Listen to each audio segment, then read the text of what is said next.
Hello students, welcome to ICT virtual classroom. I am your English mentor Rohit. हम पढ़ रहे थे क्लास 7th में इंग्लिश। लास्ट क्लास में हमने जो हमारी पोम है अ फनी मैन, उसके क्वेश्चन आंसर्स हम डिस्कस कर रहे थे। ट्रू फॉल्स हमने डिस्कस किए थे। चलिए उसी चैप्टर के अब क्वेश्चंस को हम डिस्कस करेंगे। देखते हैं क्वेश्चंस को। Let's move towards smart board. Last class में हमने ट्रू फॉल्स देखे थे। क्विकली रिवाइज करते हैं, देन नेक्स्ट पार्ट पे मूव करेंगे। The poet says that she had never heard such an amazing song. तो ये स्टेटमेंट क्या है? ट्रू है। As stated in stanza 5, you never heard in all your life such a funny feeling sound. तो आपने अपनी life में कभी भी, ठीक है, कभी नहीं सुना होगा ऐसा जो कि बिल्कुल विचित्र, फनी मतलब बिल्कुल अजीब सा विचित्र सुनाई देने वाला साउंड। ठीक है।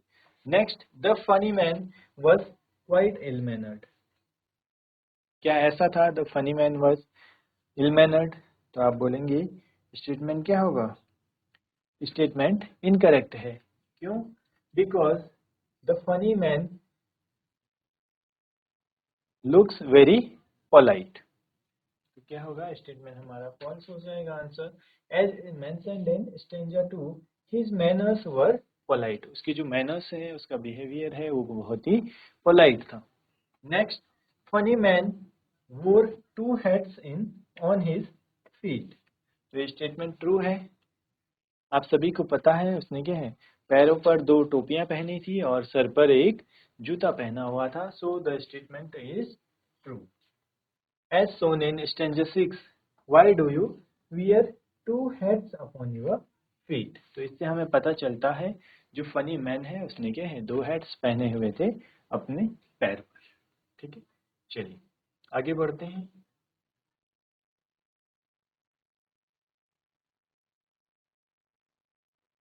The funny man hopped on his head to reach home।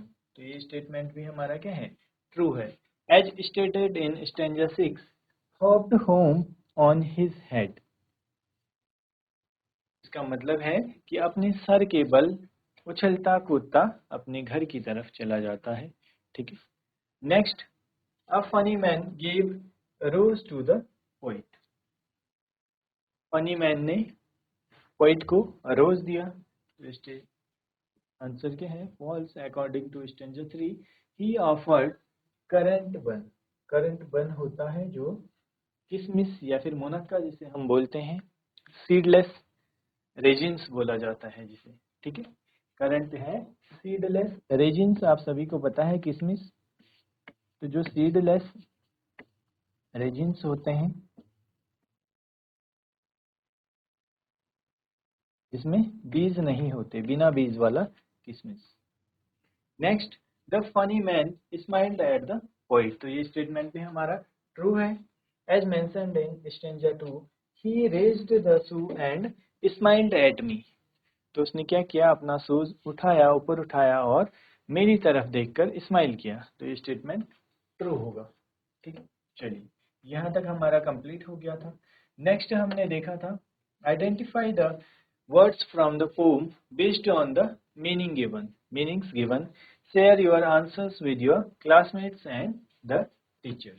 तो हमें क्या है, मीनिंग गिवन है, उसके अकॉर्डिंग सेंटेंस हमने बताना था। जो हमारा फर्स्ट सेंटेंस है हमारा अ स्मॉल सीडलेस रेजिन्स। क्या होते हैं स्मॉल सीडलेस रेजिन्स? आप सभी को पता है, जिसे हम क्या बोलते हैं? मुनक्का या फिर किशमिश। ठीक है। तो पोम में हमारा यूज हुआ है करंट। तो यहाँ पर देख सकते हैं करंट बन। ठीक है। नेक्स्ट, मूव्ड अनस्टेडीली, यानी लड़खड़ा जाना, डिसबैलेंस जिसे हम बोलते हैं। तो क्या होगा? डिसबैलेंस। डिसबैलेंस हो जाएगा स्टैग्ड। ठीक है। डिसबैलेंस बोला जाता है स्टैग्ड जो कि हमारे पोम में यूज हुआ है। यहाँ तक आप सभी को क्लियर होगा। चलिए अब चलते हैं नेक्स्ट क्वेश्चन की तरफ।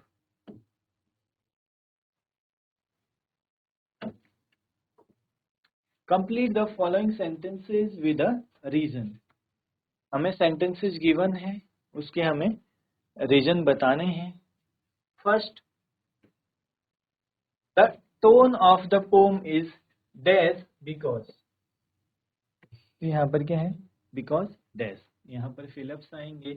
Then the rhyme scheme of the poem is, poem की जो राइम है कैसी है, and it gives a dash quality to the poem. Next, the poet has frequently repeated the word funny in order to। तो आप देखेंगे जो हमारी पोम है उसमें सभी स्टेंजाज में मोस्टली आपको फनी वर्ड देखने को मिलेगा। मोस्टली स्टेंजा जो हमारे हैं 6 स्टेंजा, उनमें से 3 या 4 में फनी वर्ड देखने को मिल रहा है।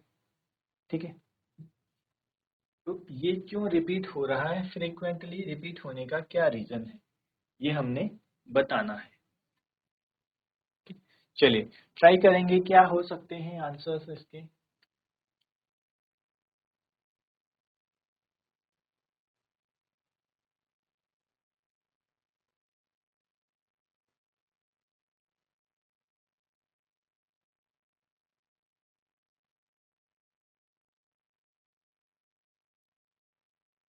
चलिए आंसर देखेंगे।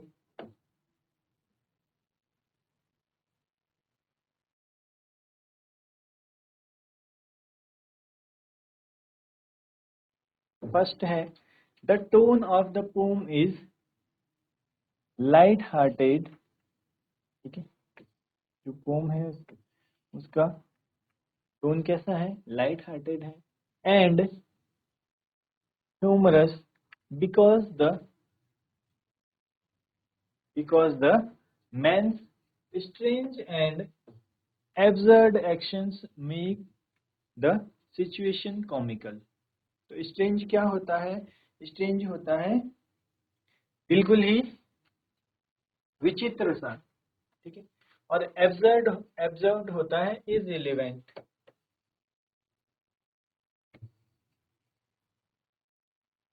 जो कि रेलेवेंट नहीं है, जिसे हम क्या बोलते हैं, बेतुका भी बोलते हैं।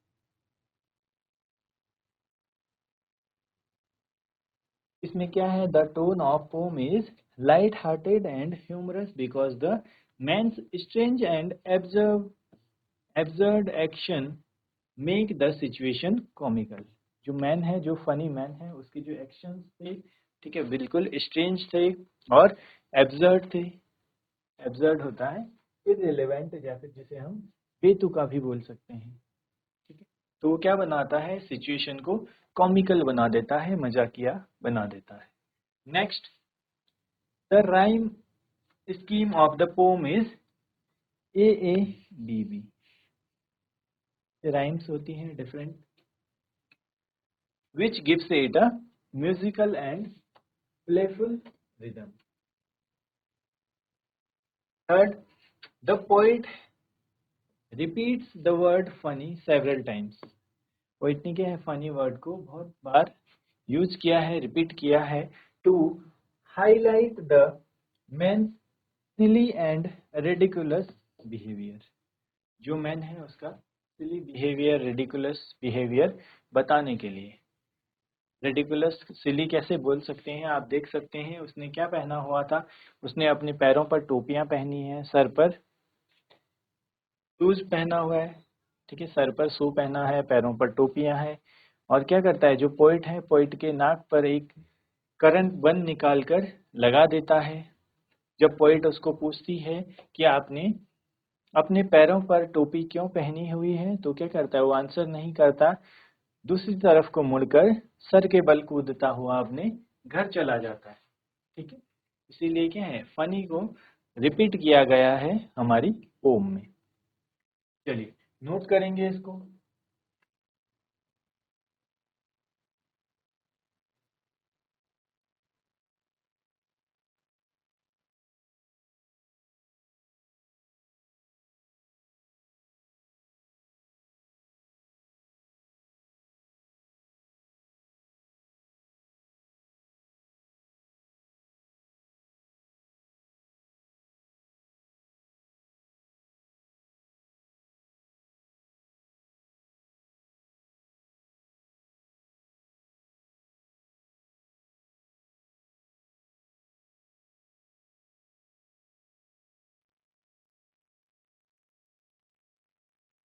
चलिए, नोट डाउन कर लिया होगा आप सभी ने। आगे बढ़ते हैं, नेक्स्ट क्वेश्चन देखेंगे।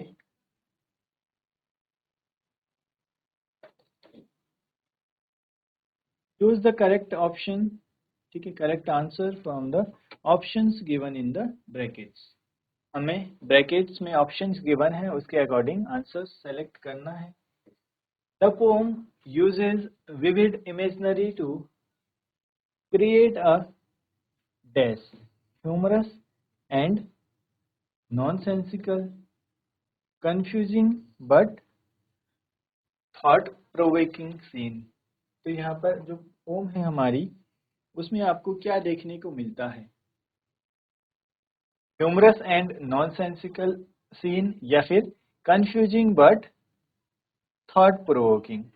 Next, the structure of the poem is in dash, monologue और डायलॉग, कौन से फॉर्म में है ये हमने बताना है।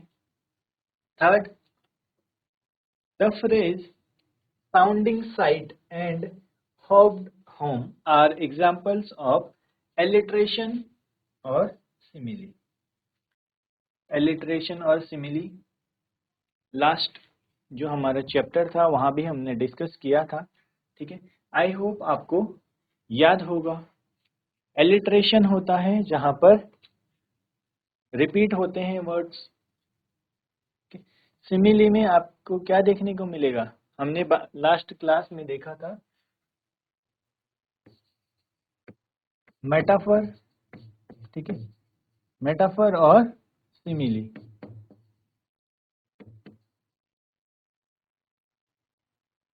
दोनों में क्या डिफरेंस होता है? मेटाफर हमने देखा था जहां पर डायरेक्ट कंपैरिजन होता है, ठीक है। और सिमिली में आप देखेंगे, सिमिली में हमने देखा था एज, लाइक या एज का कंपैरिजन आपको देखने को मिलता है। सिमिली आप सभी को क्लियर होगा। मेटाफर होता है जहां पर एक ही लेटर रिपीट हो रहा है, ठीक है। चलिए, अब आप बता सकते हैं आंसर्स इसके। ट्राई कीजिए क्या होंगे ऑप्शंस, कौन सा ऑप्शन हमारा करेक्ट होगा।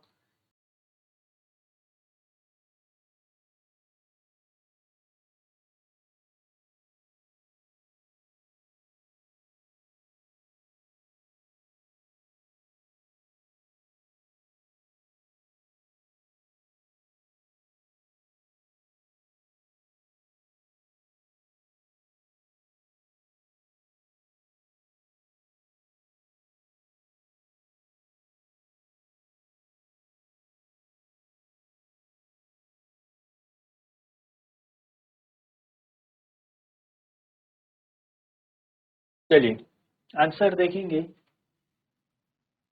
जो हमारा फर्स्ट ऑप्शन है, ठीक है, यहाँ पर आप देखेंगे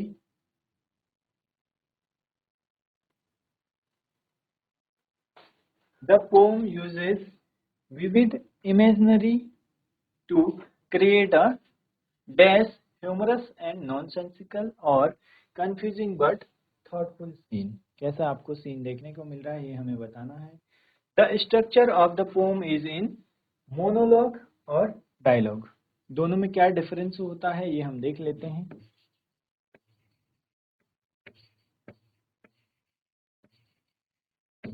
मोनोलॉग देखते हैं। मोनोलॉग क्या होता है?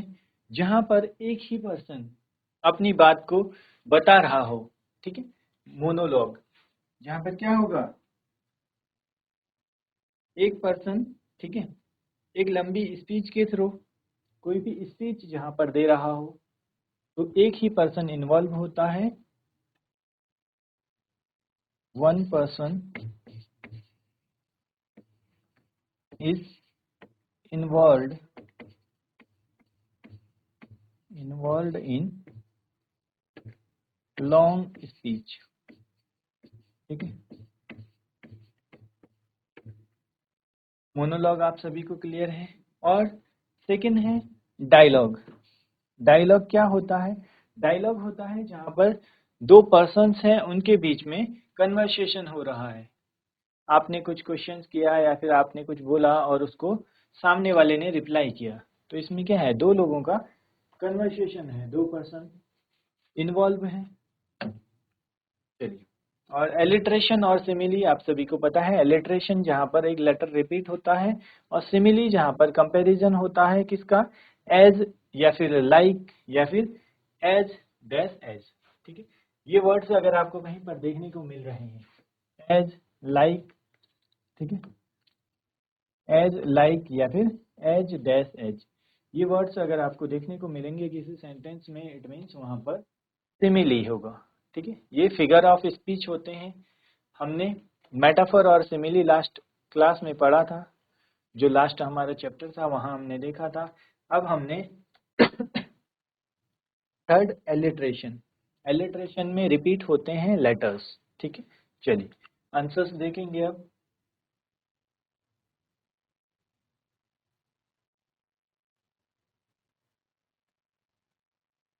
The poem uses vivid imagery to present a humorous and nonsensical scene that is amusing yet thought provoking।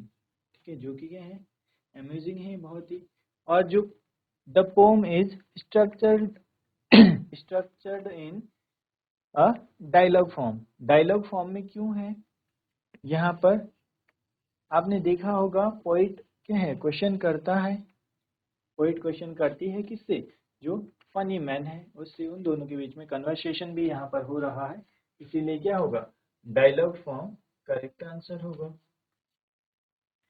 Next आप देखेंगे the phrase sounding sight and hoped home are example of alliteration. Alliteration आप सभी को पता है, जहाँ पर क्या है, कोई भी लेटर रिपीट जहाँ पर होता है उसे एलिट्रेशन बोला जाता है, वहाँ पर alliteration figure of speech use होता है। ठीक है, एलिट्रेशन, मेटाफर और सिमिली आप सभी को क्लियर होगा, ये तीनों हम पढ़ चुके हैं। ठीक है, चलिए नोट करेंगे इसको।